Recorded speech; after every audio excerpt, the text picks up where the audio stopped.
Malta u l-Italja mistennija jilħqu ftehim dwar l-esplorazzjoni taż-żejt fil-ġimgħat li ġejjin.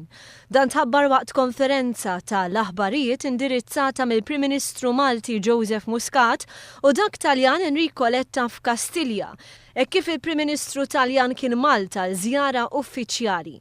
F'laqgħat li saru aktar kmieni matul din is-sena bejn delegazzjonijiet miż-żewġ pajjiżi kienet diġà ġiet identifikata żona li fiha tista' ssir l-esplorazzjoni għaż-żejt.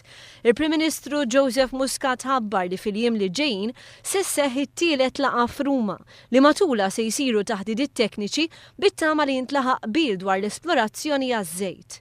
I believe that we have gone to great stretches over the past few months, over the past 4 months or so, where we have achieved significant results, and we look forward to an agreement, a formal agreement in the coming weeks. 2 delegations will meet for a third and hopefully final time to outline such an agreement that will give rise to joint activities between Malta and Italy within a specified oil field or possible oil field within the next few weeks. Il-Prim Ministru Taljan Enrico Letta esprima t-tama li s-sena d-dieħla jkun jintlaħaq qbil f'dan ir-rigward. Stqarr li dan idaħħal lil Malta u l-Italja fera ġdida fejn jidħlu r-relazzjonijiet bejniethom.